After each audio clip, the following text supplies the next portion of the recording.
Hello दोस्तों, मैं doctor Gita Awasthi नई कहानी के साथ आपसे मुखातिब हूँ। दोस्तों, ये मेरी 100वीं कहानी है जो यूट्यूब पर आने जा रही है। आपके उत्साहवर्धन और प्यार के लिए बहुत बहुत धन्यवाद। कहानी प्रस्तुत करती हूँ।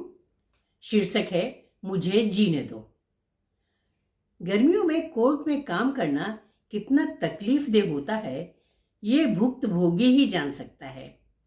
गर्मियों में वेकेशन में वैसे काम तो हल्का ही रहता है, परंतु क्रिमिनल वर्क के चक्कर में वकील कोर्ट का चक्कर इतनी भयंकर गर्मी में भी लगा ही लेते हैं। ऐसी ही उमस और गर्मी से भरे हुए दिन में मैं चैम्बर में बैठी थी कि कोर्ट के चपरासी ने मुझे एक दस्तावेज लाकर दिया था, जिसमें मुझे एक महिला कैदी का वकील नियुक्त किया गया था। महिला जेल में थी। मैं परेशान हो गई थी। अब इतनी गर्मी में उससे मिलने जेल जाना पड़ेगा। अगले दिन जेल की सारी औपचारिकताएं पूरी करके मैं उसके सेल के सामने पहुंच गई थी। वार्डन ने मुझे उसकी तरफ इशारा कर दिया था और चली गई थी।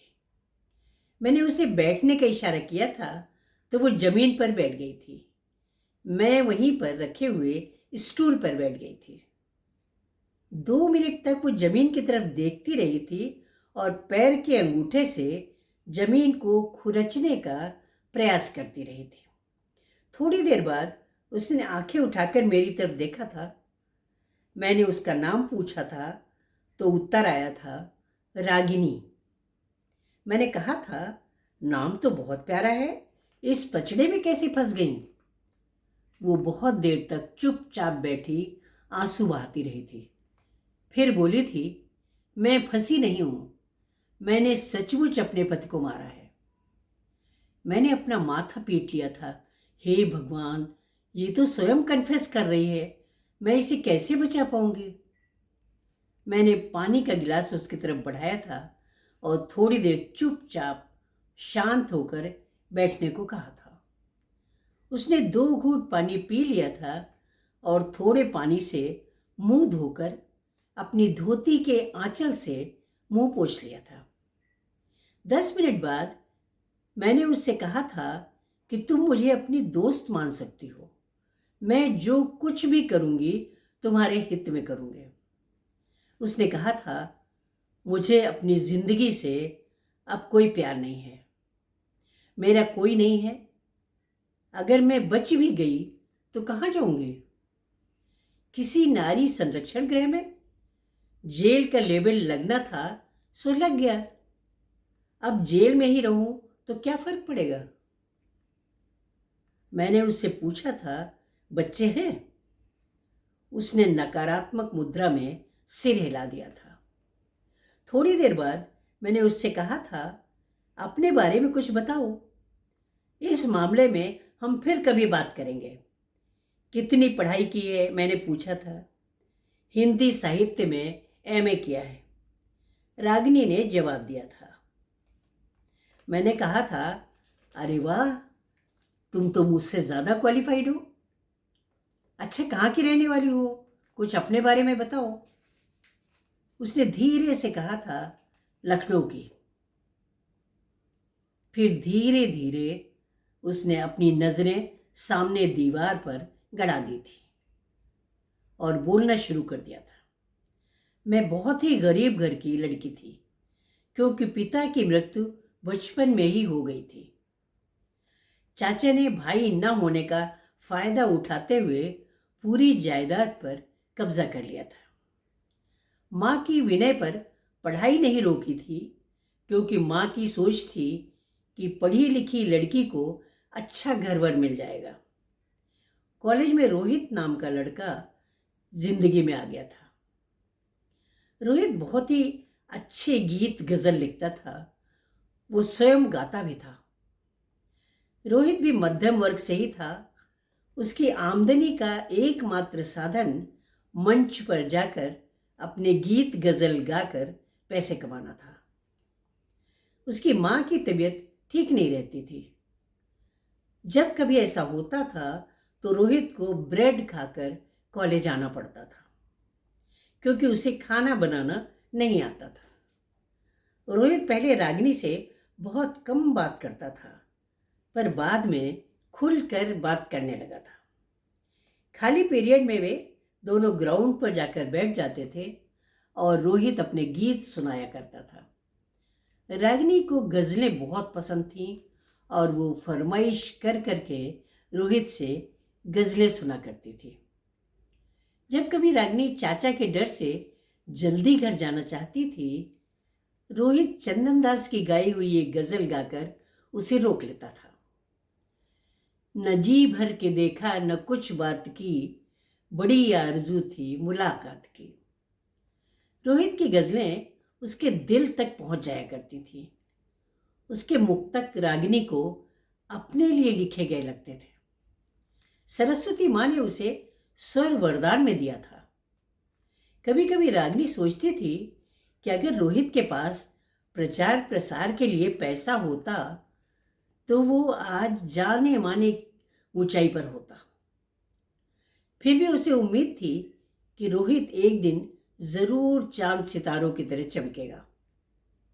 कभी कभी वो सपना देखती थी कि वो रोहित की दुल्हन बनी बैठी है और रोहित की माँ उसे गहने पहना रही है।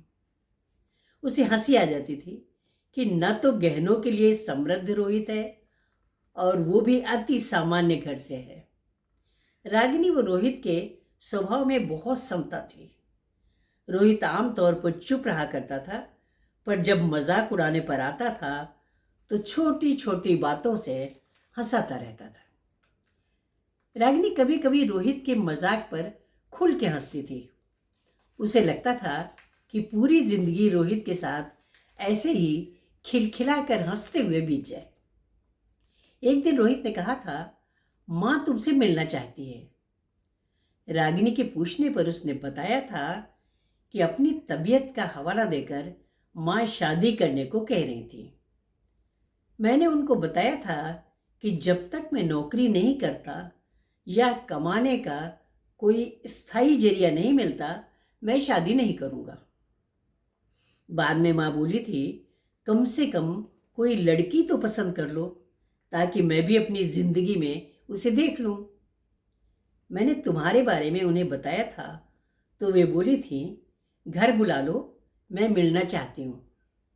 मैंने हाँ कह दिया था। अगले दिन दोपहर के 2 पीरियड छोड़कर मैं रोहित के साथ उसके घर गई थी।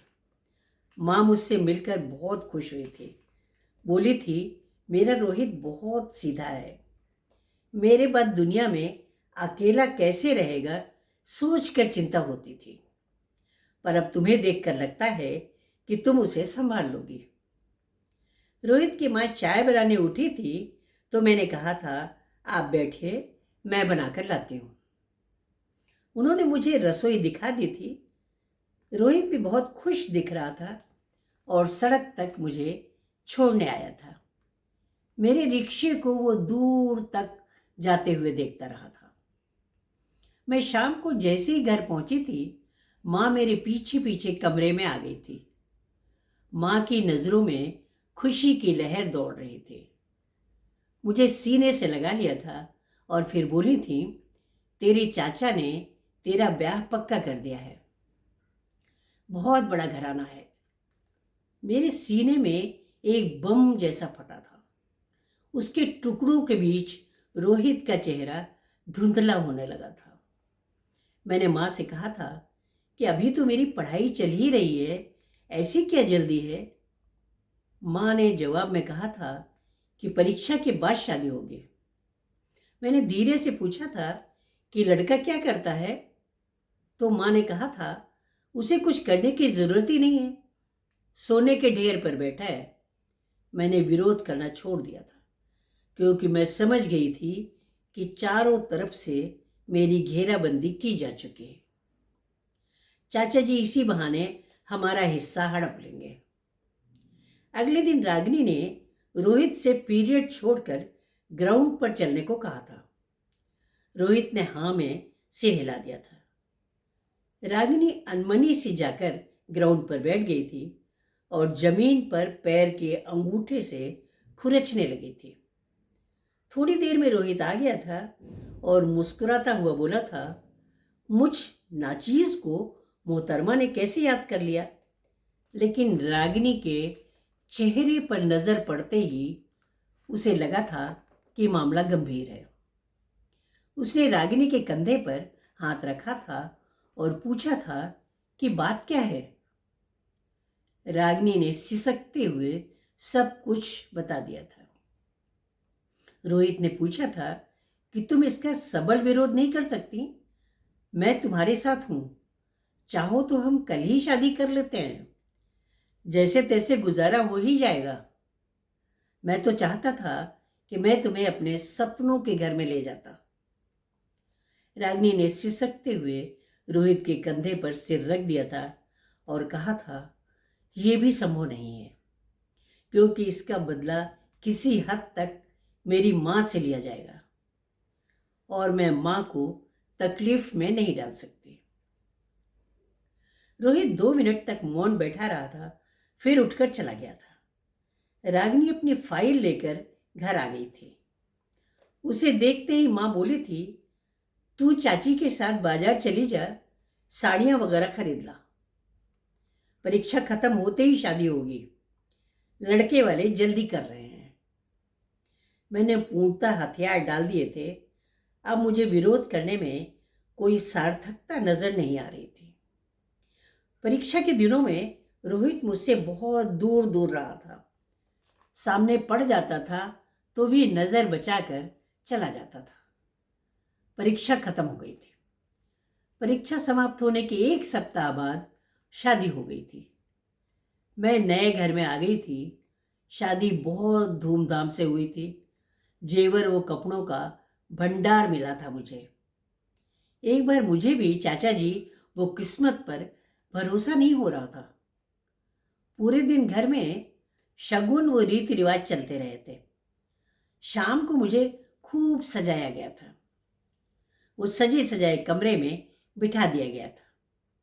इस बीच मैं एक बात बताना भूल गई थी कि पूरे शादी के कार्यक्रम में मेरे पति की ओर से कोई प्रतिक्रिया नहीं थी। वो यंत्रवत सब कुछ कर रहा था। ऐसा लगता था जैसे भावविहीन हो।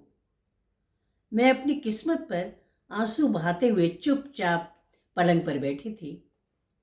तभी वो अंदर आ गए थे और सीधे मुझ पर झपट्टा सा मारा था। मैं घबरा गई थी। वो उठकर खड़ी हो गई थी।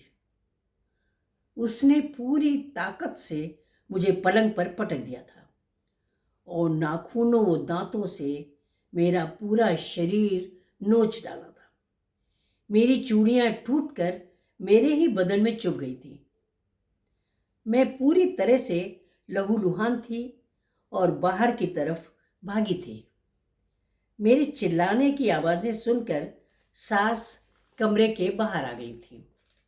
मैंने हाथ जोड़कर उनसे कहा था, मुझे बचा लीजिए, मुझे उस कमरे में जाने को मत बोलिए। परंतु सास ने कहा था, तुम्हें फिर यहां लाए क्यों है? उसकी पत्नी हो, पत्नी धर्म निभाओ। मैं थर थर खड़ी कांप रही थी। फिर अंदर जाकर बाथरूम में अपने आप को बंद कर लिया था। पूरी रात मैं दीवार का सहारा लेकर बैठी रही थी। सुबह मैं अपने कपड़े निकालने कमरे के अंदर सहमी सहमी सी घुसी थी।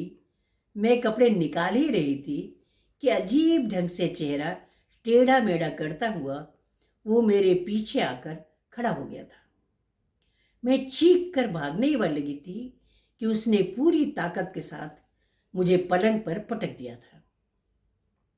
उसने मेरे प्राइवेट पार्ट पर सुलगती हुई सिगरेट लगा दी थी और मेरे शरीर के हर हिस्से पर दांतों से काटा था। मेरे सीने से, हाथों से, चेहरे से खून बहने लगा था। मैंने उसे धक्का देकर हटाना चाहा था तो लड़खड़ा कर वो उठा था और पास रखी हुई लाठी उठाकर उसने मेरे मुंह में घुसा दी थी। मैं बेचैन हो गई थी और मैंने वो लाठी छीनकर उसके सिर पर वार कर दिया था। बाद में पता चला था कि वो मर गया था। मैं घटना के बाद बेहोश हो गई थी। होश आने पर अस्पताल में थी। वो मेरे बहुत सारे टेस्ट हो रहे थे। बाद में पुलिस मुझे ले आई थी। रागिनी की आप बीती सुनने के बाद मुझे समझ में आ गया था कि उसका पति नॉर्मल नहीं था। वो विकृत यौन रोग से ग्रसित था। मैंने रागिनी को समझाया था कि वो परेशान न हो, कानून में हर समस्या का समाधान है। उसने कहा था, मैं जेल के बाहर जाकर भी क्या करूंगी, कोई तो अब मेरा अपना है नहीं, जीने की लालसा नहीं बची है। मैं उसका कंधा थपथपाकर बाहर निकल आई थी। रास्ते भर मन सोचता रहा था कि ऐसे परिवार भी होते हैं जो बेटियों को यौन विकृत पुरुषों का शिकार बनने देते हैं। शादी यौन विकृत लोगों की दवा का कोई इलाज नहीं है। पति पत्नी का रिश्ता यौन संबंधों पर आधारित है, पर इसका मतलब ये तो नहीं कि उसे प्रताड़ित किया जाए। यौन संबंध अगर स्वाभाविक नहीं है तो नारी को इनकार करने का पूरा पूरा हक है। अगर नारी ऐसे संबंधों से प्रताड़ित हो रही है तो उसे प्राइवेट प्रतिरक्षा का अधिकार भी होना चाहिए, चाहे फिर आक्रामक उसका पति ही क्यों न हो। मेरा चेहरा रागिनी की पीड़ा के आंसुओं से भीग गया था कि इस युग में भी शादी एक ऐसा लाइसेंस है जिसके जरिए यौन विकृत लोगों का इलाज किया जाता है, क्योंकि वो समृद्ध होते हैं। नमस्कार।